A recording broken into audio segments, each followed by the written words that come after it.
Smart modern பள்ளியின் இந்த ஆண்டு விழாவினை இவ்வளவு சிறப்பாக நடத்தி கொண்டிருக்கும் பள்ளி நிர்வாகத்தினருக்கும், இந்த திடலை இன்னும் அழகாக்கி கொண்டிருக்கும் பெற்றோருக்கும், இந்த பக்கம் அதை மேலும் சிறப்பித்து கொண்டிருக்கும் மாணவர்களுக்கும் முதலில் என்னுடைய மாலை வணக்கங்களை தெரிவித்துக் கொள்கிறேன்.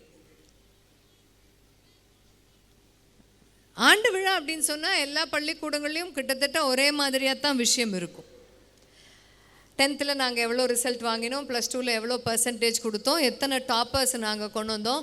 இன்னும் கொஞ்சம் பார்த்தீங்கன்னா எங்களுக்கு இந்த கல்லூரியிலலாம் எங்கள் பசங்க +2 முடித்து பிளேஸ் ஆகிருக்காங்க. இதை சொல்வதாகத்தான் எல்லா பள்ளிக்கூடங்களுமே ஆண்டு விழாக்களை பறைசாற்றும். அப்படி தான் நடக்கும். கொஞ்சம் வித்தியாசமான பள்ளிக்கூடமாக இருக்குது இது. அந்த வித்தியாசம் என்னன்னு சொல்கிறதுக்கு முன்னாடி இன்னும் கொஞ்சம் பேருக்கு நன்றி சொல்ல வேண்டியதெல்லாம் பாக்கி இருக்குது. ஏன்னா பேசி முடிக்கிறதுக்கு முன்னாடி அதெல்லாம் மறந்து போயிடும். நன்றி சொல்கிறதுங்கிறதே இல்லாமல் போயிடும். நன்றி எதிலிருந்து தொடங்க வேண்டும் அப்படின்னு சொன்னால், முதல்ல ஒரு வெள்ளிக்கிழமை மாலை எத்தனையோ வேலைகள் இருக்கலாம், சீரியல் மிஸ் ஆகிடும், இன்னும் நிறைய விஷயங்கள் மிஸ் ஆகிடும். ஆனாலும் குழந்தைகளுடைய ஆண்டு விழான்னு சொல்லி எல்லோரும் இங்கே வந்து அமர்ந்திருப்பது ரொம்ப பெரிய விஷயம். குழந்தைகளுக்காக நீங்கள் நேரத்தை செலவழிப்பது மிகப்பெரிய விஷயம். உங்களுக்கு முதலில் ஒரு பெருத்த நன்றியும் ஒரு பாராட்டுதலும் உரித்தாக்குகிறேன். உங்கள் எல்லாருக்கும் தான். இந்த மேடை ரொம்ப அழகாக இருக்குது. ஆண்டு விழா மேடைன்றது எப்போதுமே ஒரே மாதிரி போடுவாங்க. ஒரு ஸ்டேஜ் இருக்கும், 2 பக்கமும் படி, அவ்வளவுதான். ரொம்ப வித்தியாசமாக இருக்குது. ரேம்ப் வாக் பண்ணுற மாதிரி இந்த லைட்டிங் அரேஞ்ச்மெண்ட். இந்த மேடையை பார்த்தா தெரியும், ஒன்றுத்தையும் பார்த்து பார்த்து அலங்காரம் செய்த அத்துணை அவங்க யார் இதெல்லாம் அரேஞ்ச் பண்ணாங்கன்னு இங்கே யாருக்குமே தெரியாதும்மா. அவர்களுடைய முகம் நமக்கு தெரியாது. அந்த முகம் தெரியாத நபர்களின் அத்துணை பேருக்கும் உங்கள் பாராட்டுதலை உரித்தாக்குங்கள். அவர்களுக்காக ஒரு முறை கைத்தட்டுங்கள். ரொம்ப அவசியம். ஆண்டு விழானாலே சீஃப் கெஸ்டாக வரவங்க பயப்படுற ஒரே விஷயம் ஆனுவல் ரிப்போர்ட். முதல்ல புரியாது. எங்கள் கையில் டைப் அடித்து கொடுத்துருவாங்க ஒரு 4 பக்கத்துக்கு. அது வந்துட்டாங்களா, கடைசி பக்கம் எப்போ வராங்கன்னு பார்த்துக்கிட்டே இருப்போம். ரொம்ப கரெக்டாக சொல்லலாம், கொஞ்சம் போர் அடிக்குன்னு கூட சொல்லலாம்.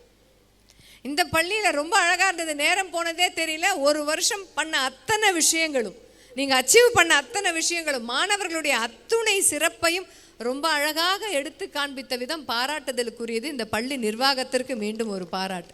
ரொம்ப அழகாக இருந்தது. எல்லாத்தையும் சொல்லி ஆகணும். அறிவிப்பு பண்ணுறாங்கல்ல அங்கே டீச்சர்ஸும் மாணவர்களாக டீச்சர்ஸாக தெரியல, எல்லாரும் ஒரே வயசு மாதிரி இருக்காங்க, தெரியல எனக்கு. தேங்க்லெஸ் ஜாப் எதுன்னு கேட்டால் அனௌன்ஸ் பண்ணுறது தான். ரொம்ப அழகாக அனௌன்ஸ் பண்ணுவாங்க. நிகழ்ச்சியில் சின்னதாக மாற்றமெல்லாம் வரும். பார்த்து டக்குன்னு அனௌன்ஸ் பண்ணிகிட்டே இருப்பாங்க. நிகழ்ச்சி முடிஞ்சு போகும்போது அனௌன்சர்லாம் யாருங்க அறிவிப்பு பண்ண யாருக்குமே தெரியாது. அந்த அறிவிப்பாளர்களுக்காக நீங்கள் அத்துணை பேரும் ஒரு முறை கைத்தட்டுங்கள். ரொம்ப அழகாக அது ப்ரிப்பேர் பண்ணுறது ரொம்ப கஷ்டம்மா. இந்த நிகழ்ச்சி நிரல் அஜெண்டா படி அந்த அஜெண்டா மாறிக்கிட்டே இருக்கும். நாளைக்கு ஆனுவல் டேனா இன்னி வரைக்கும் மாறும். அது எழுதுறவங்களுக்கு தான் தெரியும். நான் இங்கிலீஷில் பேசணுமா, நீ தமிழில் பேசணுமா, ஒரு முறை யாரோட டைமிங், யாருக்கு அப்புறம் யார் பேசணும், வரேன்னு சொல்கிறவங்களுக்கு அன்றைக்கின்னு பார்த்து உடம்பு முடியாது. அதை பற்றி எதுவுமே தெரியாதவங்கள்ட்ட மைக்கை கொடுத்துருவாங்க. எல்லாம் நடக்கும்.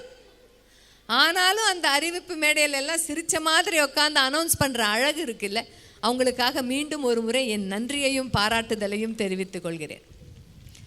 வெளிச்சமாக இருக்குல்ல இந்த ஸ்டேஜ்.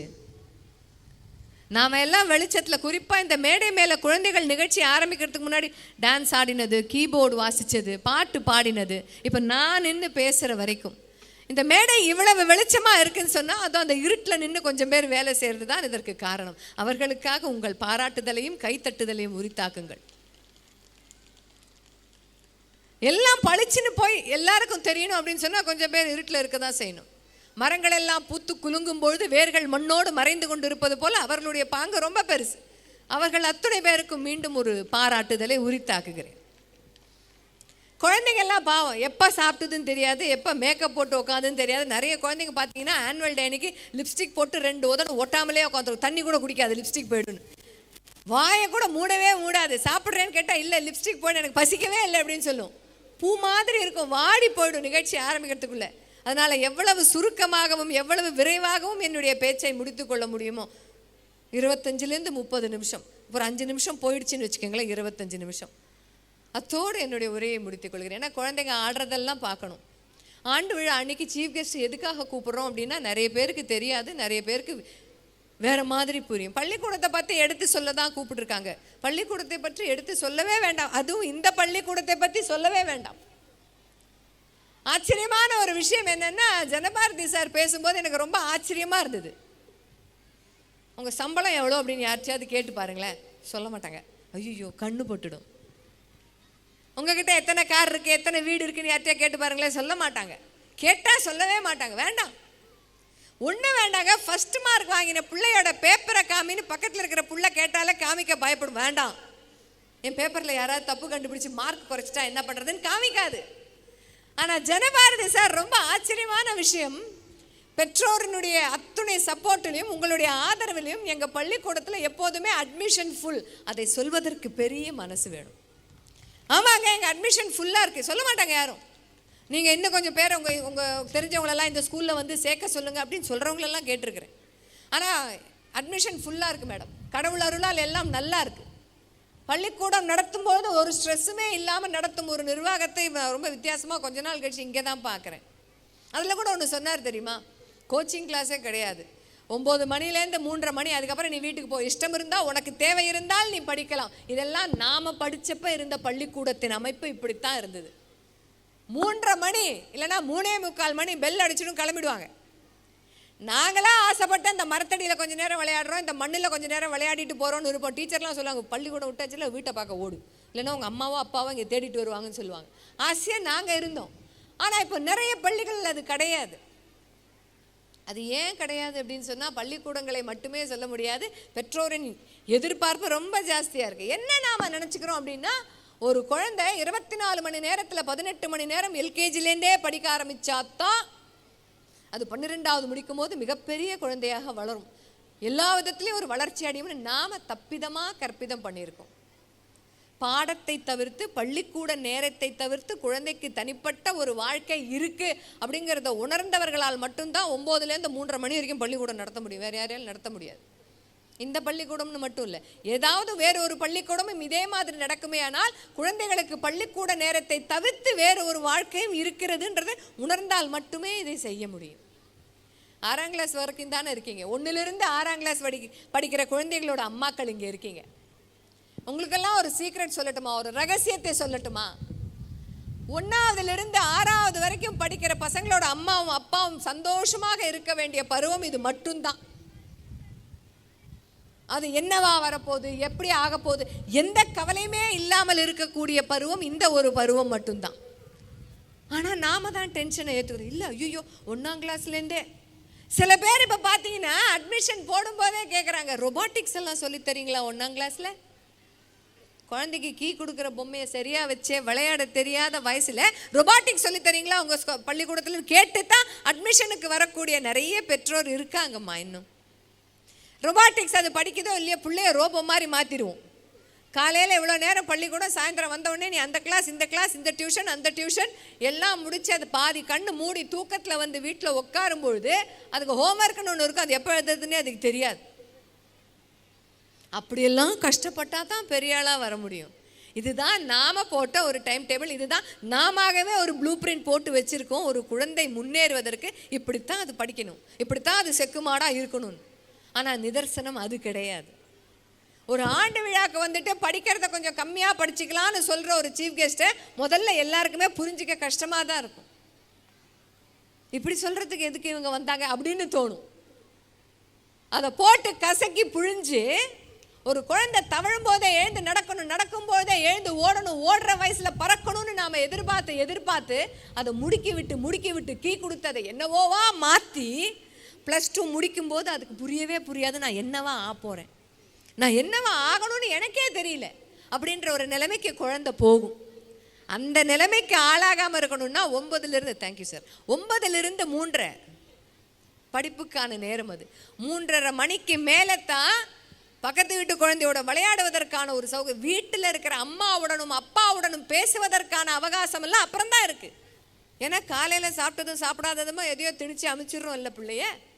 சாயந்தரம் வந்து அம்மா அப்பாக்கள், முக்கால்வாசி அம்மாக்கள் பேசுவது என்னன்னா, டீச்சர் வந்தாங்களா, ஹோம்ஒர்க் கொடுத்தாங்களா, இன்னைக்கு என்ன டெஸ்ட்டு சொன்னாங்க, நேற்று டெஸ்ட்டுன்னு சொன்னாங்களே வச்சாங்களா, வச்ச டெஸ்ட் பேப்பரை திருத்தினாங்களா, ஓ மார்க் என்ன, யார் ஃபர்ஸ்ட் மார்க்கு, ஓ கிளாஸில் நீ எத்தனாவது மார்க்கு. இதை மட்டும்தான் குழந்தையோடு பேசுகிற ஒரு சம்பாஷணைகளாக நாம் நினச்சிக்கிட்டே இருக்கோம். அதை தாண்டி நாம் குழந்தைகளோடு பேச ஆரம்பிக்கும் போது தான் குழந்தையினுடைய முழுமையான வளர்ச்சி வரும். அதெல்லாம் சரி, சாப்பாடு சாப்பிட்டியா, நல்லா இருந்ததா, இன்னைக்கு உனக்கு என்ன பிடிச்ச மாதிரி நடந்தது பள்ளிக்கூடத்தில், நம்ம கேட்கவே மாட்டோம். அதுவே ஏதாவது சொல்ல வந்தாலும் கூட நாம் அதை காது கொடுத்து நிறைய நேரங்களில் கேட்பதே இல்லை. ஏன்னா நாம் என்ன மாதிரி ஒரு தவிப்பில் இருக்கோம்னா, முடிஞ்சா குழந்தையோட வாழ்க்கையை குழந்தை கஷ்டப்படாமல் இருக்க நாமளே கொஞ்சம் வாழ்ந்துடலாம், அது கஷ்டப்படக்கூடாது. எல்லா நல்லதையும் குழந்தை பார்க்கணும். அப்போ இப்போ கஷ்டப்பட்டாதான் அவன் பின்னாடி நல்லா இருப்பான். இப்போ எப்பன்னா 1ஆவதுலேயே 2ஆவதுலேயே 3ஆவதுலேயே குழந்தை என்ன கஷ்டப்படணும், அது எல்லாம் ஏ கிரேட் தான் வரணும். அந்த ரிப்போர்ட் கார்டில் ஏ கிரேட் வரும்போது குழந்தை சாதாரணமாக தான் இருப்பான். அம்மாவுக்கு தான் மூஞ்செல்லாம் அப்படி டியூப்லைட் போட்ட மாதிரி பளிச்சுன்னு இருக்கும். அதில் ஒரு பி வந்தாலும் அந்த அம்மாவுக்கு 2 நாள் ஜுரம் வரும், சாப்பிடவே மாட்டா.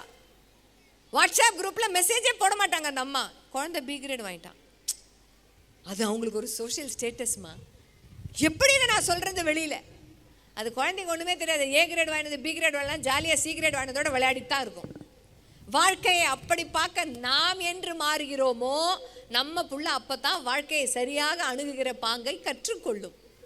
அப்போ என்ன சொல்ல வரீங்கன்னு கேட்கலாம். என்ன மார்க் வந்தாலும் வந்துட்டு போட்டோன்றேன். எல்லா பிள்ளையும் 100 மார்க் எடுத்தா 80 மார்க்குன்னு ஒன்று இருக்கே, அது யார் எடுக்கிறது? 70 மார்க்குன்னு ஒன்று இருக்கே, அதை யார் எடுக்கிறது? ஆனால் 60 யார் எடுக்கிறது? 50 யார் எடுக்கிறது?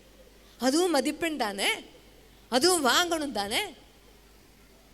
100% எனர்ஜின்றது குழந்தை படிப்புக்கே 90% செலவழிச்சிடுச்சுன்னா, அம்மாவையும் அப்பாவையும் பார்த்து அன்பா 4 வார்த்தை பேசுறதுக்குன்னு அதுக்கு எனர்ஜி இருக்காது.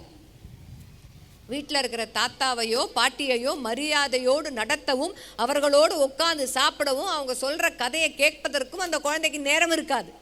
அக்கம் பக்கத்தில் இருக்கிறவங்களோட பேச நேரம் இருக்காது. உதவின்னு கேட்டவங்களுக்கு உதவி செய்ய அதுக்கு தெரியாது. தம் மனசில் ஏதாவது கஷ்டம்னா மனசு விட்டு முதல்ல அம்மா கிட்டையும் அப்பா கிட்டையும் பேசணுன்றதே அதுக்கு புரியாது. ஏன்னா எல்லா சக்தியும் மொத்தமாக படிப்புக்கே போயிடுச்சு. நிறைய அம்மாக்களை பார்த்து பேசியிருக்கேன்ம்மா, தனிப்பட்ட முறையில் நிறைய அம்மாக்களை பார்த்து பேசியிருக்கேன். எந்த டிஸ்ட்ராக்ஷனுமே குழந்தை கொடுக்கக்கூடாதுன்னு நினச்சிருக்கேங்க. அது 1ஆவதுலேருந்தே நம்ம வளர்க்கணும். அப்படித்தான் 5இல் விளையாதது 50இல் விளையாது. நீங்கள் படிப்புக்கு மட்டும்தான் அது விளையணும்னு பார்க்குறீங்க, மற்ற திறன்களுக்கும் 5இல் விளையாதது 50இல் விளையாது. அதைத்தான் நாம் ஞாபகம் வச்சுக்கணும். எல்லா திறனும் வளர்க்க வேண்டாமா. என்னம்மா ஒரு திறன் நீங்கள் கேட்பீங்க. திறன்னா ஹேண்ட் ரைட்டிங் நல்லா இருக்கணும், அது ஒரு திறன். மனப்பாடம் பண்ணணும், அது ஒரு திறன்.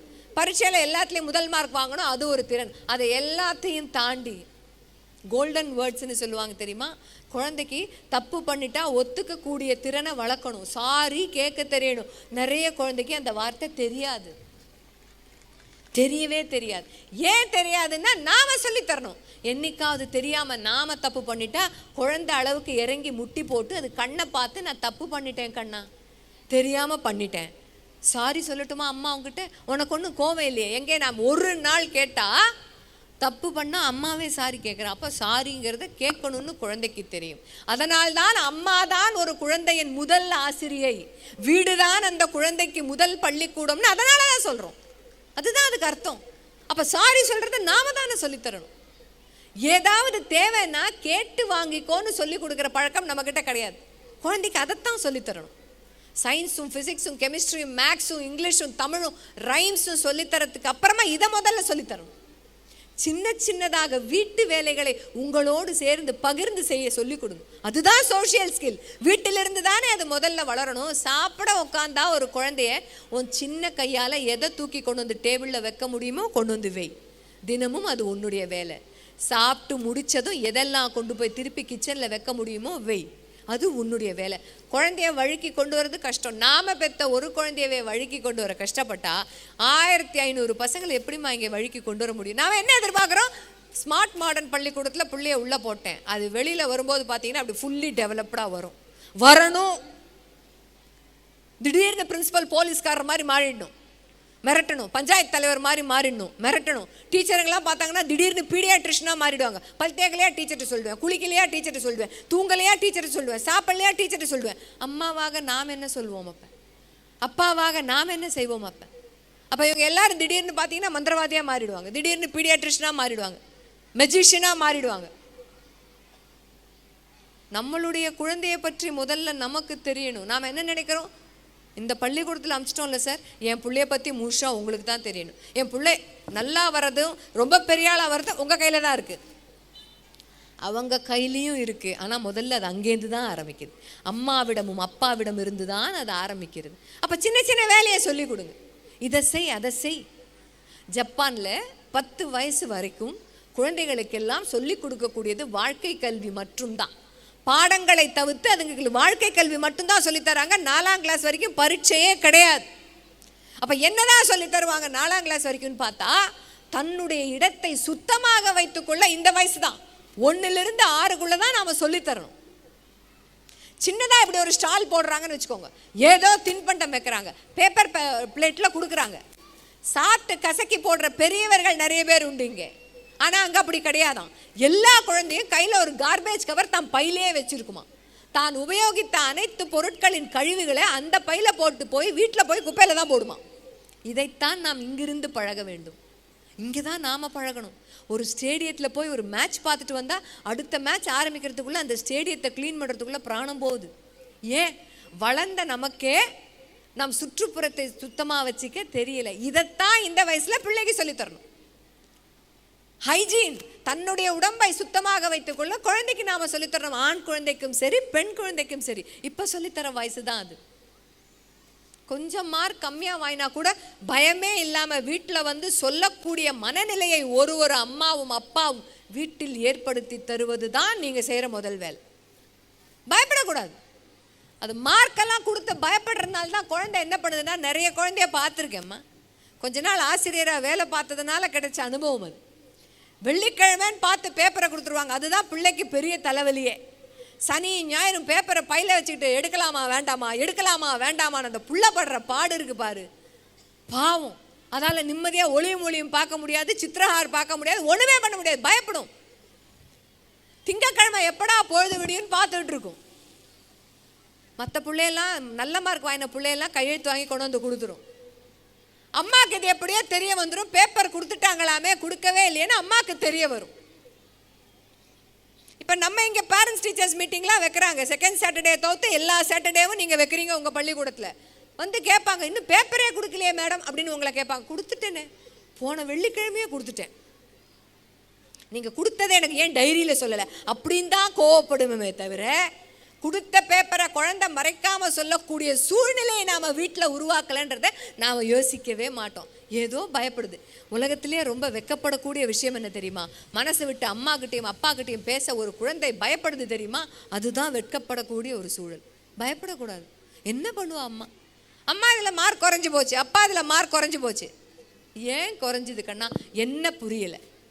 அடுத்த முறை நானும் கூட சேர்ந்து உட்கார்றேன், மார்க் வருதா பார்க்கலாம். அந்த எண்ணத்துக்கு நம்ம மனசு போகலை. ஐயோ எவ்வளோ தூரம் பின்னாடி போயிட்டானோ, இவன் நாளைக்கு என்னவா வருவானோ, என்னவா ஆவானோ, இப்போவே இந்த கணக்கு புரியலையே, +2ல் என்ன கணக்கு புரியும், கல்லூரியில் போய் என்னத்தை படிப்பான், எந்த கம்பெனியில் வேலை கிடைக்கும்னு அப்படியே வச்சு வச்சு வச்சு நம்ம என்னத்தையோ கற்பனை பண்ணுவோம். அதுக்கு அது எதுவுமே தெரியாது. இவ்வளோண்டு மார்க் குறைஞ்சதுக்கே இந்த அம்மா இந்த பாடுபடுறான்னு மட்டும்தான் அது பார்க்கும்.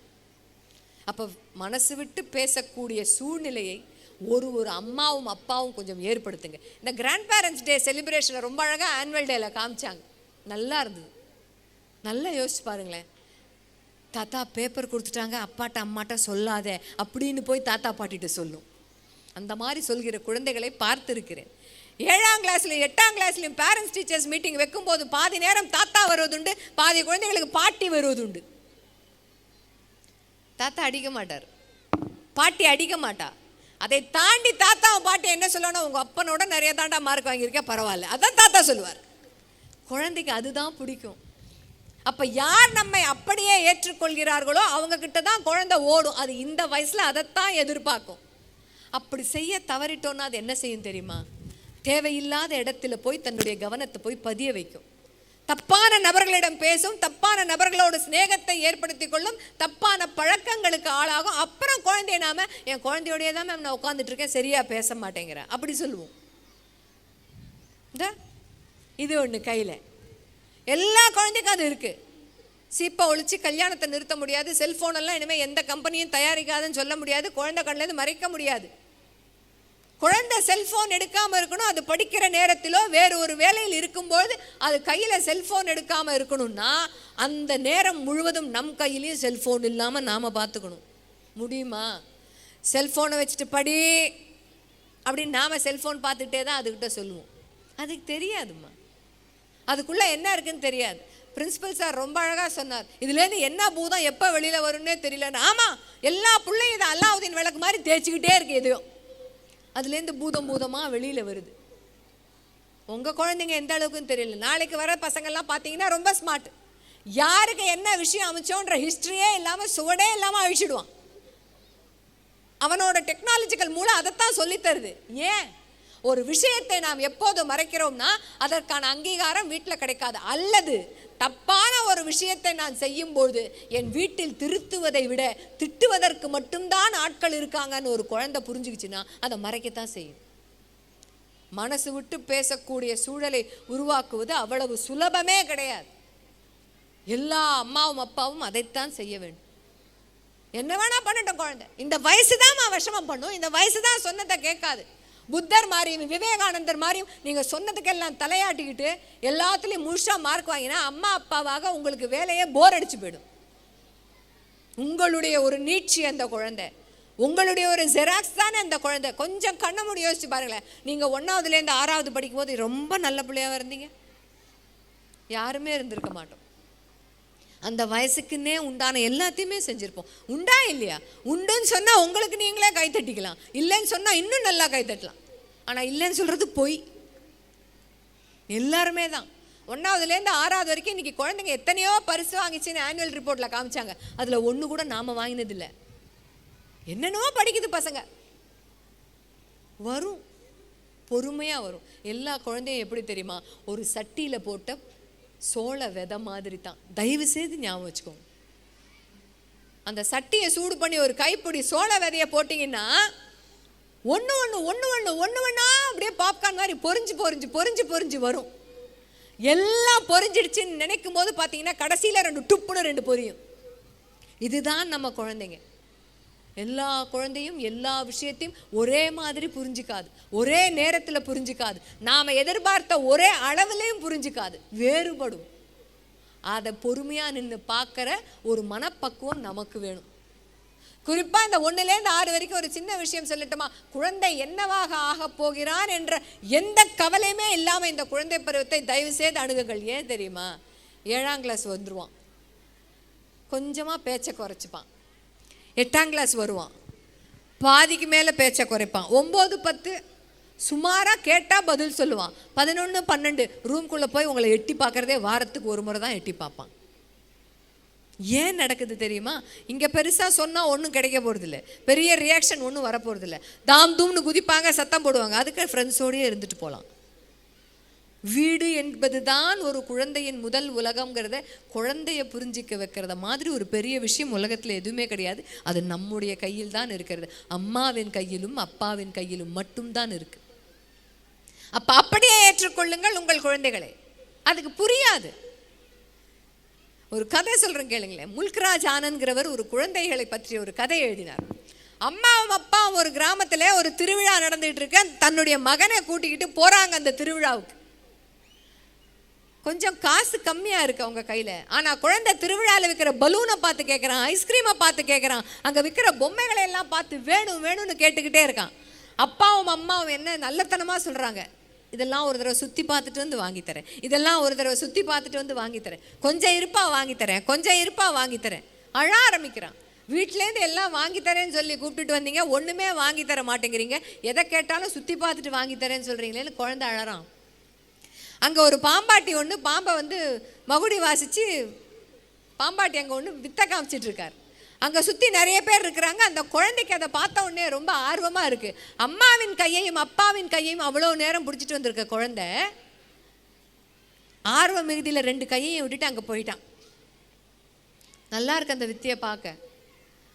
எல்லாம் முடிச்சு கையை தட்டுறாங்க. எல்லாரும் திரும்பி பார்க்கும்போது பார்த்தா அம்மாவும் அப்பாவையும் காணும். விட்டுட்டான் குழந்தை, அழ ஆரம்பிச்சிட்டான். அம்மாவும் அப்பா ஒரு மூலையில் தேடுறாங்க. இங்கேயே யோசிச்சு பாருங்களேன், குழந்தை காணும்னா நம்ம எல்லாரும் தேடுவோம். அந்த மாதிரி அம்மாவும் தேடுறாங்க, அப்பாவும் தேடுறாங்க. பதட்டமாக இருக்குது அம்மா அப்பாவுக்கு, குழந்தைய காணுமே. குழந்தைக்கு அழுக ஜாஸ்தியாக போச்சு, கதறான் குழந்தை. அதே திருவிழாவுக்கு வந்த வேற யாரோ ஒரு நபர் அந்த குழந்தை அழுதேன்னு பார்த்து குழந்தைய, என்னப்பா ஏன்பா அழறன்னா, அப்பா கையை பிடிச்சிட்டு வந்தேன், அம்மா கையை பிடிச்சிட்டு வந்தேன், 2 பேரையும் காணும், எனக்கு பயமாக இருக்குன்னு அழறான். கண்டுபிடிச்சிடலாம் அவங்க அப்பா பேர் என்ன சொல்லு, அம்மா பேர் என்ன சொல்லுன்னு சொல்லி அந்த குழந்தைய ஆற்றுப்படுத்தி குழந்தைய தூக்கி வச்சுக்கிறாரு, கண்ணை தொடச்சி விடுறாரு, குழந்தைய தேத்துறாரு. எங்கப்பா இருக்காங்க, வா போகலாம் வா போகலான்னு நடந்து போகும்பொழுது குழந்தைகிட்ட, அந்த பொம்மை வாங்கிக்கிறியா, அழாதப்பா, பொம்மை வாங்கி தரேன், பொம்மை வாங்கிக்கிறியா. அந்த குழந்தை வேண்டாங்கிறான். ஐஸ்கிரீம் வாங்கி தரேன்ப்பா, அழாதப்பா, அப்பா அம்மாவை கண்டுபிடிச்சிடலாம், ஐஸ்கிரீம் சாப்பிட்றியா, வேண்டாம். பலூன் இருக்கு பாருப்பா, பலூன் வாங்கிக்கிறியா, பலூன் வாங்கி தரேன், கண்ணை தொடப்பா, அப்பாவை பார்த்துடலாம் அம்மாவை பார்த்துடலாம், வேண்டாம். என்னதான்ப்பா வேணும், அம்மா அப்பா மட்டும்தான் வேணும். இவ்வளவு நேரமும் அம்மா அப்பாவோட இருந்தப்போ எதையெல்லாம் கேட்டுதோ, அம்மாவும் அப்பாவும் காணணுன்னே குழந்தைக்கு வெளியில இருந்த எதுவுமே ஆசையா இல்லை, அம்மா அப்பா மட்டும்தான் வேணும்னு கேட்டுச்சு. அப்படித்தான் நம்முடைய அருமை இப்போ குழந்தைக்கு உடனே தெரியாதுமா. நாம் படுற கஷ்டம், நாம் பண்ணுற தியாகம், உனக்காக நான் காலையில் இருந்தேன், அதை பண்ணேன் இதை பண்ணேன், ஸ்நாக்ஸ் பாக்ஸ் கொண்டு பண்ணி கொடுத்தேன், லஞ்ச் பாக்ஸ் கொண்டு பண்ணி கொடுத்தேன், எதுவுமே குழந்தைக்கு இப்போ புரியாது. ஆனாலும் நாம் செய்வதை தொடர்ந்து செய்து கொண்டே இருந்தால் மட்டும்தான் வளர வளர குழந்தைக்கு பதியும், அம்மாவும் அப்பாவும் மட்டும்தான் நம் நலனுக்காக இருப்பவர்கள்ன்றது அப்போ தான் பதியும். நான் முத்துக்குமார், மறைந்த கவிஞர் நான் முத்துக்குமார் ரொம்ப அழகாக ஒரு கவிதையில் சொல்லியிருப்பார். ஆசிரியர்களை பற்றியும் பள்ளிக்கூடத்தை பற்றியும் தன்னுடைய ரொம்ப அழகான கவிதையில் சொல்லியிருப்பார். அதை சொல்லி முடிக்கிறேன். அந்த கவிதையினுடைய பேர் நிறைய பேர் படிச்சிருப்பீங்க, 5ஆம் வகுப்பு ஆ பிரிவு, அதுதான் அந்த கவிதையினுடைய பெயர். குறிப்பாக தமிழ் ஆசிரியர்களுக்கெல்லாம் அது கண்டிப்பாக தெரிஞ்சிருக்கும். மழை பெய்யாத நாட்களில் கூட குடையோடு வரும் திலகவதி டீச்சர் வகுப்பில் ஒரு நாள் எங்கள் எல்லோரிடையும் பார்த்து கேட்டார், படித்து முடித்ததும் நீங்கள் என்னவாக போகிறீர்கள் என்று. அந்த கவிதை அப்படியே போகுது. முதல் பெஞ்சை யாருக்கும் விட்டு கொடுக்காத கவிதாவும் வனிதாவும் உடனே டாக்டராக போகிறோம் என்றார்கள். கொஞ்ச நாள் கழித்து கல்யாணமாகி குழந்தைகளை பெற்று ரேஷன் கடை வரிசையில் கவிதாவையும், பள்ளிக்கூடத்துக்கு பிள்ளைகளை அனுப்பிவிட்டு தெருமுலையில் வனிதாவையும் பார்க்க நேர்ந்தது. என் அப்பாவின் இரும்பு கடையை பார்த்துக் கொள்வேன் என்று சொன்ன பின்பெஞ்ச் ராஜேஷ் நியூ ஜெர்சியில் இன்று மருத்துவனாக பணிபுரிந்து கொண்டிருக்கிறான். ஃப்ளைட் ஓட்டப் போகிறேன் என்று சொல்லி எங்கள் அத்துணை பேரையும் ஆச்சரியத்தில் ஆழ்த்தின அகஸ்டின் பாபு டிஎன்பிஎஸ்சி தேர்வு எழுதி கடைநிலை ஊழியரானான். என்ஜினியராக போகிறேன் என்று சொன்ன எல் சுரேஷ் பாதையில் கோட்டடித்து பட்டுத்தெறி நெய்ய போனான். அணு விஞ்ஞானியாக ஆகப்போகிறேன் என்று சொன்ன நான் இன்று திரைப்பட பாடலாசிரியராகிவிட்டேன். நான் ஆசிரியராக போகிறேன் மிஸ் என்று என் வகுப்பில் குண்டு சுரேஷ் சொன்னபோது எல்லோரும் கைத்தட்டி சிரித்தோம். காலம் ஒவ்வொருவரையும் வேறு வேறு திசையில் பிரட்டி போட்ட பிறகு குண்டு சுரேஷ் மட்டும் தான் சொன்னது போலவே ஆசிரியராகவே மாறிப்போனான். என்னைக்கோ ஒரு நாள் அவனை நாங்கள் எல்லாம் சேர்ந்து பார்த்தபோது சொன்ன மாதிரியே ஆசிரியர் ஆயிட்டே, வாழ்க்கை எப்படி இருக்கு மாப்பிள்ளை என்று கேட்டோம். சாக்பீஸ் துகள்களை கையில் இருந்து உதறிக்கொண்டே முகத்தை துடைத்தபடி குண்டு சுரேஷ் சொன்னான், என் வகுப்பில் எந்த மாணவனை பார்த்தும் நீ படித்துவிட்டு என்னவாக போகிறாய் என்று நான் ஒரு நாளும் கேட்பதே இல்லை என்று அந்த கவிதையை முடித்தார். இதுதான் நிதர்சனம். ஃப்ளைட் ஓட்டுவேன்பான், பைலட்டாக போகிறேன்பான், பெரிய டாக்டர் ஆவேன்பான், ஒரு நாள் போலீஸ் ஆவேன்பான், ஒரு நாள் திருடன் ஆவேன்பான். இந்த வயசில் அது புரியாது. எல்லா படிப்புமே ஏதோ ஒரு திறமையை அவனிலிருந்து வெளியே கொண்டுவதற்காகத்தான் இருக்கு. ஆனால் இதுவா நாமளே சொல்லிடுறோம், அவன் என்ன ஆகணும்னு அவனே முடிவு பண்ணுறதில்ல. குறிப்பாக இந்த 1லிருந்து 6க்குள்ளேயே டாக்டர் ஆயிடணும், என்ஜினியர் ஆயிடணும். குழந்தைக்கு அதோட ஸ்பெல்லிங்கே தெரியாது, அதோட எழுத்தே தெரியாது, அதுக்கு எத்தனை எழுத்துன்னு கூட அதுக்கு தெரியாது. நீ அப்படி ஆயிடணும் இப்படி ஆயிடணும் இல்லைம்மா.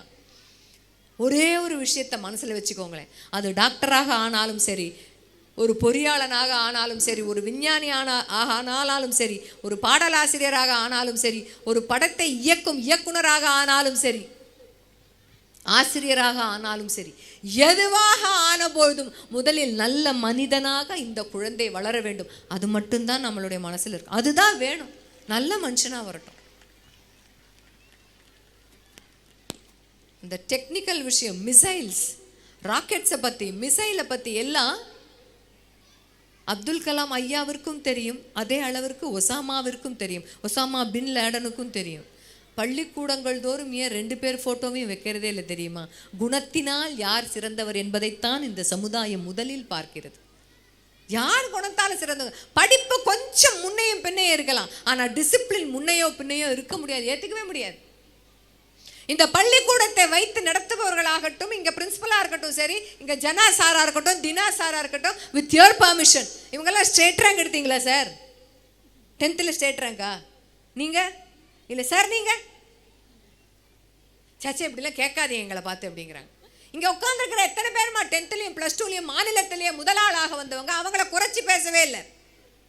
ஆனாலும் இந்த மாதிரி ஒரு நல்ல பள்ளிக்கூடத்தில் பிள்ளையை சேர்க்க வேண்டும் என்கிற பொது அறிவோடு தானே நீங்கள் எல்லோரும் செயல்படுகிறீர்கள். அதுதான் வாழ்க்கையில் அவசியம். அதுதான் படிப்பை காட்டிலும் குணம், அதுதான் ரொம்ப சிறந்தது. திறன் வளர்த்துக்கிறது எப்போ தெரியுமா வரும்? நல்ல குணம் இருந்தால் மட்டும்தான் திறனை வளர்த்து கொள்ள முடியும். மார்க் மட்டுமே வாங்கறதுனால எந்த பிரயோஜனமுமே இல்லை. வெறும் மார்க், அதை வச்சு எதுவுமே செய்ய முடியாது.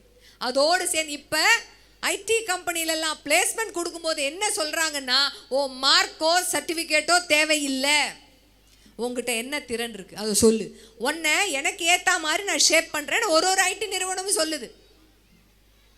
பெரிய பெரிய ஐடி நிறுவனம் எல்லாம் ஆள் குறைப்பு செஞ்சுக்கிட்டே இருக்குது, கூகுள் உட்பட. 2025 28,000 பேருக்கு வேலை போயிடுன்னு சொல்கிறாங்க. அவெல்லாம் இந்த கூகுளில் சேர்றது தான் கனவாவே 1ஆம் கிளாஸ்லேருந்து படிச்சிருப்பான். ஏன் பயப்படுறான் தெரியுமா? அந்த மார்க்கை தாண்டி, அவன் சர்டிஃபிகேட்டை தாண்டி திறன் யாரிடம் குறைவாக இருக்கிறதோ, திறனில் எது தெரியுமா மிகப்பெரிய திறன்? எந்த மாற்றம் வந்தாலும் ஏற்றுக்கொள்ளக்கூடியதை இந்த வயசுலேருந்தே பிள்ளைக்கு தயவு பண்ணி பழக்குங்க. வெளியில் கூட்டு போகிறேன்னு சொன்னேன், அம்மாவால் முடியல, நாளைக்கு தான், கொஞ்ச நேரம் பிறண்டு உருண்டு தான் அழுவான், டென்ஷனே ஆகாமல் அதைத்தான் நாம் ஏற்றுக்கணும். இப்போதிலிருந்து அது இல்லை என்ற வார்த்தையை குழந்தை எத்தனை முறை நம்மிடமிருந்து கேட்டு பழகுகிறதோ அப்போதுதான் வாழ்க்கையில் எந்த ஏற்றம் இறக்கம் வந்தாலும் அந்த குழந்தையால் சமாளிக்க முடியும். நோ சொல்லி பழகணும். இல்லைப்பா இது இல்லை, ஓ நம்ம வீட்டில் இல்லைன்னா கூட சொல்லுவாங்க போல இருக்குன்னு அதுக்கு தெரியணும். எதை கேட்டாலும் வாங்கி கொடுத்துறது. நான் பார்க்கலங்க, அந்த வாழ்க்கையை குழந்தை அனுபவிக்கணும். நீங்கள் அவ்வளவு கஷ்டப்பட்டதுனால தான் இன்னைக்கு இந்த நல்ல வாழ்க்கையில் உட்கார முடிஞ்சுது. கஷ்டமே படாத வாழ்க்கையை யாராலையுமே அனுபவிக்கவே முடியாது. கஷ்டம் தெரிஞ்சு வளர்ப்போம். கஷ்டம் தெரிஞ்சு வளர்க்கணும்னா என்ன தெரியுமா? அப்பாவினுடைய அம்மாவினுடைய வருமானம் இவ்வளவுதான் நம்மால் செலவு செய்ய முடியும், அப்புறம் பைசா வந்தால் வாங்கி தரேன், பொருளாதார பின்புலத்தை சொல்லி வளருங்கள். இதெல்லாம் தான் திறன். அப்படி சொல்லி வளர்க்கும் போது அது என்ன தெரியுமா பண்ணும்? கிளாஸில் அவள் அதை கொண்டு வந்திருக்கா, எங்கிட்ட இல்லை, அவகிட்ட அது இருக்குது, எங்கிட்ட இல்லை சொல்லாதும்மா. எங்கள் அப்பாவாலையும் அம்மாவாலையும் முடியாது. என்ன இருக்கிறதோ அதை வெட்கப்படாமல் சொல்லக்கூடிய திறனை குழந்தைகளிடம் வளர்த்து விடுங்கள். முன்னெல்லாம் நாங்கள் மஞ்சப்பையை தூக்கிக்கிட்டு கடைக்கு போவோம், இப்போ ஒரு பிள்ளையால் கூட மஞ்சப்பையை தூக்கவே முடியாது. முதல்ல பையே தூக்காது, பை தூக்கவே நாம் விடுறதில்லை. சின்ன சின்ன வேலைகளை பழக்குங்கள், கொஞ்சம் கஷ்டத்தை காண்பித்து குழந்தைகளை வளருங்கள், உங்கள் பொருளாதார பின்புலத்தை சொல்லி வளருங்கள். அவ்வப்போது இல்லை என்பதையும் குழந்தைகளிடம் சொல்லி வளருங்கள். மதிப்பெண் குறைவாக வரும்பொழுதும் குழந்தையை அப்படியே ஏற்றுக்கொள்ளுங்கள். நீங்கள் தவறு செய்யும் பொழுதெல்லாம் குழந்தையின் கண்ணை பார்த்து மன்னிப்பு கேட்பதை பழக்கமாக்கி கொள்ளுங்கள். அதுக்கப்புறம் என்ன மார்க் வருதோ அது வரட்டும். அதுக்கப்புறம் குழந்தைக்குன்னு ஒரு 7வது 8வது 9வது படிக்கும் பொழுது வயதுக்கே உண்டான மாற்றங்கள் வரும் தெரியுமா? அதை முதல்ல சரியாக நாம் ஏற்றுக்க பழகணும். இதையெல்லாம் பழகினாத்தான் அந்த எந்த டிஸ்டர்பன்ஸும் இல்லாமல் அவன் படிப்பில் கொஞ்சம் கவனம் பார்ப்பான். நம்மளால் என்ன வர முடியுன்றதை யோசிப்பதற்கான ஒரு அவகாசத்தை குழந்தைகளுக்கு தாருங்கள். உன்னால் முடியும்னு அவன் எதை முயற்சி செய்கிறானோ அதை வச்சு தான் சொல்லணும். நாம் எதை நினைக்கிறோமோ அதை குழந்தைகளிடம் திணிப்பதை விட்டுட்டோன்னு வச்சுக்கோங்களேன். எல்லாம் சொல்கிறது ஈஸி தான் மேடம், மைக்கு கொடுத்தா நானும் இதை விட நிறைய சொல்வேன். என் வீட்டு பிள்ளைய ஒரு நாள் வச்சு பாருங்கள், நீங்கள் இப்படிலாம் பேசுகிறதே நிறுத்திடுவீங்க அப்படின்னு சொல்லக்கூடியவர்கள் நிறைய பேர் உண்டு. நீங்கள் சொல்கிறது நியாயம், உங்கள் வீட்டு பிள்ளையை பற்றி உங்களுக்கு மட்டும்தான் தெரியணும், எனக்கு தெரிய வாய்ப்பில்லை. எல்லாத்துக்கும் கூகுள் பதில் சொல்லுமா? ஸ்மார்ட் மாடர்ன் பள்ளிக்கூடத்தை பற்றி தகவல் வேணும்னா கூகுளில் தட்டினீங்கன்னா பக்கமாக வருது. உங்கள் பிள்ளையோட பேரை தட்டி கூகுளில் இவனை வளர்ப்பது எப்படின்னு கேளுங்க, கூகுளுக்கு அது தெரியாது. தெரிந்து கொள்ள வேண்டியது அம்மாவும் அப்பாவும் மட்டும்தான். பிள்ளையை பற்றி முழுவதுமாக தெரிந்து கொள்ளுங்கள். அவனுக்கு எது பிடிக்கும் யாரையுமே ஆனால் முழுவதுமாக தெரிந்து கொள்ளவே முடியாது, அது வேறு. அவனுக்கு எது பிடிக்கும் எது பிடிக்காது, எது வரும் வராது, முதல்ல அதை தெரிஞ்சுக்கோங்க. குழந்தையினுடைய லிமிட்டேஷன் என்ன தெரிஞ்சுக்கோங்க. எல்லாத்தையும் மீறி ஒரு ரகசியம் சொல்லட்டுமா? நம்மளுடைய நீட்சி தான் குழந்தைகள். நான் தான் முதல்ல சொன்னேன், ஜெராக்ஸ் காப்பி தான் குழந்தைகள். ஒரிஜினல்ல என்ன இருக்கோ ஜெராக்ஸ்ல அது தான் வரும். ஒரிஜினல்ல இல்லாத எந்த விஷயமும் எக்ஸ்ட்ராவா ஜெராக்ஸ் காப்பில வராது. ஒரிஜினல்ல தப்பு இருந்து ஜெராக்ஸ்லயும் தப்பு வரும். ஆனா நாம என்ன பண்றோம் தெரியுமா? அந்த மிஸ்டேக் எல்லாம் ஜெராக்ஸ்ல மட்டுமே கரெக்ஷன் பண்றோம். அதை பண்ணக்கூடாது. தவறுகளை ஒரிஜினல்ல எப்ப திருத்துறோமோ அப்பத்தான் ஜெராக்ஸ்ல தப்பு வராது. அப்போ எதையாவது மாற்றிக்கொள்ள வேண்டும் நம் குழந்தை என்று நீங்கள் எதிர்பார்ப்பீர்களே, ஆனால் அந்த மாற்றங்களை உங்களிடமிருந்து முதலில் துவங்குங்கள். பாப்பா சண்டை போடாத, கத்தி பேசாத, பக்கத்தில் இருக்கிற குழந்தையோட சண்டை போடான்னு சொன்னா முதல்ல பிள்ளையோட சண்டை போடுறத நாம குறைக்கணும். பக்கத்தில் இருக்கிற பிள்ளைய பத்தி கம்ப்ளைண்ட் பண்ணாதன்னா உறவுகளை பற்றி கம்ப்ளைண்ட் பண்ணுவதை முதல்ல நாம நிறுத்தணும். குழந்தைகள் நம்மை பார்த்து வளர்கின்றன. நம்ம வீட்டில் இருக்கிற ஒரே சிசிடிவி கேமரா நம்ம புள்ள தான். ஞாபகம் வச்சுக்கோங்க. நீங்கள் எதையெல்லாம் செய்கிறீர்களோ அத்தனையும் பதிவு பண்ணிட்டு இருக்கு. நீங்கள் தூங்கும் போது எல்லாத்தையும் ஒருத்தர் ப்ளே பண்ணி பார்க்கும். ஓஹோஹோ இப்படியெல்லாம் போய் சொல்லலாம், ஓ இப்படி கோவப்பட்டா நியாயம். ஆனால் அந்த சிசிடிவி கேமரால நல்ல விதமான விஷயங்கள் பதிய வேண்டுமே, ஆனால் நம் நடத்தையிலிருந்து மாற்றத்தை நாம் கொண்டு வருவோம். அப்போ பிள்ளைங்க தானா வளரும். மதிப்பெண்கள் மட்டுமே வாழ்க்கை கிடையாது. நல்ல பிள்ளைகளாக உங்கள் பிள்ளைகளை இந்த சமுதாயத்துக்கு உங்களால் கொடுக்க முடியுமே, ஆனால் அவர்களுடைய வாழ்க்கையை அவர்கள் விருப்பப்படி நிச்சயமாக அவர்கள் வாழ்ந்து நல்லபடியாக தான் வருவாங்க. நாம் நினச்சதோடு நல்லபடியாக வருவாங்க. 12வது வரைக்கும் டென்ஷனில் படிச்சுட்டு டாக்டர் ஆகி டென்ஷனாகவே படித்து டாக்டர் ஆகிட்டு அவன் சீட்டில் உட்காந்தோடனே பேஷண்ட்டை பார்த்து சொல்கிற முதல் வார்த்தை, டென்ஷன் ஆகாதீங்க, ஸ்ட்ரெயின் பண்ணிக்காதீங்க, ரிலாக்ஸ்டாக இருங்க. என்னம்மா இது? அந்த குழந்தைக்கு அப்படின்னா என்னென்ன தெரியாது, ஆனால் அது வந்து உட்காந்தோடனே அதை தான் சொல்லுது. அப்படிப்பட்ட வாழ்க்கையை குழந்தைய கொடுக்கக்கூடாது. டாக்டர் ஆகிட்டா டாக்டருக்கு யார் பாடம் சொல்லித்தருது? எல்லாரும் பாடம் சொல்லி தந்தா ஆஸ்பத்திரி யார் கட்டுறது? இன்ஜினியரும் வேணும், டீச்சரும் வேணும், டாக்டரும் வேணும், இந்த மாதிரி லைட் ஒர்க் பண்ண ஆள் வேணும், கேமராக்கு பண்ண ஆள் வேணும். எந்த தொழிலை எடுத்தாலும் அதில் சிறந்து வர வேண்டும்னு வேணா குழந்தைய சொல்லுங்க. எந்த தொழிலை அவன் எடுக்க வேண்டும் என்பதை நீங்கள் திணிக்காதீர்கள். அவ்வளோதான் சொல்றதுக்கு விஷயம். ஆனுவல் டே முடிஞ்சு வீட்டுக்கு போகும்போது நீ ஒன்றும் ப்ரைஸே வாங்கலை போல இருக்கு, ஸ்டேஜில் வரவே இல்லை, அந்த கேள்வியை குழந்தைகளிடம் தயவு செய்து கேட்காதீர்கள். பரிசு வாங்கினால்தான் குழந்தையே பரிசு தாம்மா உங்களுக்கு. அதை தாண்டிய சிறந்த பரிசு எதுவுமே கிடையாது. நேரம் கிடைக்கும் பொழுதெல்லாம் நான் எந்த பள்ளிக்கூடத்துக்கு போனாலும் சொல்லி முடிக்கிற விஷயம், உங்களுக்கு நேரம் கிடைக்குமே ஆனால் தீம் பார்க்குக்கோ, மால்கோ, சினிமாவிற்கோ, பீச்சுக்கோ குழந்தையை கூட்டி போவதற்கு பதிலாக ஒரே ஒரு முறை மன வளர்ச்சி குன்றிய குழந்தைகளுடைய காப்பகத்திற்கோ பள்ளிக்கூடத்திற்கோ உங்கள் குழந்தைகளோடு போய்விட்டு வாருங்கள். அங்கே இருக்கிற குழந்தைய பற்றி ஒரு அம்மாவும் அப்பாவும் கம்ப்ளைண்டே பண்ண மாட்டாங்க. அது டாக்டர் ஆகாது, என்ஜினியர் ஆகாது, நீட்டில் பாஸ் பண்ணாது, ஜேஇயில் பாஸ் பண்ணாது, ஒன்றுமே தெரியாது, அதுக்கு ஒன்றும் முடியாது. தன்னோட ட்ரெஸ்ஸு காற்றுல விலகினா மூடிக்க தெரியுதா, என் புள்ள பாஸ் பண்ணிடுச்சு. பாத்ரூம் வருதுன்னு சொல்ல தெரியுதா, என் புள்ள பாஸ் பண்ணிடுச்சு. பசிக்குதுன்னு சொல்ல தெரியுதா, என் புள்ள பாஸ் பண்ணிடுச்சு. வாயில உமிழ்நீர் வழியும் போது தொடச்சிக்க தெரியுதா, என் புள்ள பாஸ் பண்ணிடுச்சு. இதை மட்டும் சொல்லி கொடுங்க மிஸ். அவ்வளோதான் அவங்களுடைய உயர்ந்த ஒரு எதிர்பார்ப்பே, அவ்வளோதான். ஒரு நாள் போயிட்டு வந்தோன்னு வச்சுக்கோங்களேன், குறையே இல்லாத ஒரு குழந்தைகிட்ட துருவி துருவி எவ்வளவு குறைகளை பார்க்கிறோம்னு அப்பத்தான் நமக்கு புரியும். குழந்தைகள் உங்கள் கைகளில் வந்த வரம், கடவுள் கொடுத்த வரம். கடவுள் யாருக்குமே தப்பான ஒரு விஷயத்தை வரமாவே தருவது கிடையாது. அந்த வரத்தினை போற்றுங்கள், அதோடு சேர்ந்து வாழ்க்கையை அனுபவியுங்கள். குழந்தைகளின் வாழ்க்கையோடு சேர்ந்து உங்கள் வாழ்க்கையும் வளமானதாக மாறட்டும். நேற்றைய பொழுது அனுபவம், இன்றைய பொழுது நிச்சயம், நாளைய பொழுது நம்பிக்கை. நம்பிக்கையோடு இருங்கள். நன்றி, வணக்கம்.